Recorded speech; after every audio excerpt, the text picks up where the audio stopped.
बिस्मिल्लाहिर्रहमानिर्रहीम। अस्सलाम वालेकुम नाजरीन, 5 न्यूज़ के साथ मैं हूं आतिफा बलोच। नज़र डालते हैं आज की ताज़ा तरीन खबरों पर।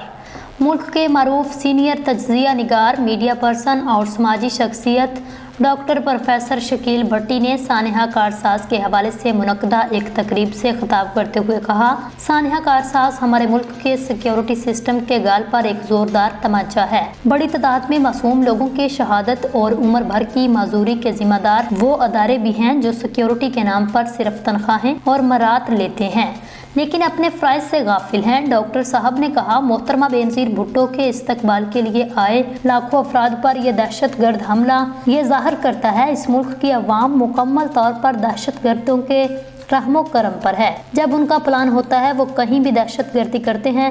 आज तक हजारों बेगुनाह इस मुल्क के शहरी होने की कीमत अपनी जान देकर अदा कर चुके हैं। डॉक्टर शकील भट्टी ने मजीद कहा, अब ये रवायत बन चुकी, बड़े से बड़ा सानिया कुछ रोज खबरों की जीनत बना रहने के बाद भुला दिया जाता है, फिर हर साल उसकी याद में एक या एक से ज़ायद तकारीब का इनेकाद कर दिया जाता है, फिर किसी दूसरे वाक़े के खदशे तले जिंदगी बसर होने लगती है। ना तो सानिया के असल जिम्मेदारान का पता चलता है, ना किसी को सजा दी जाती है और ना ही मुतासरीन की हकीकी मानों में कोई मदद की जाती है। मैं पूछता हूँ, सानिया कारसाज के शुहदा और माजूर हो जाने वाले लोगों को क्या क्या किया गया है? आखिर कब तक अवाम डर और खौफ के साए तले सांसें लेते रहेंगे?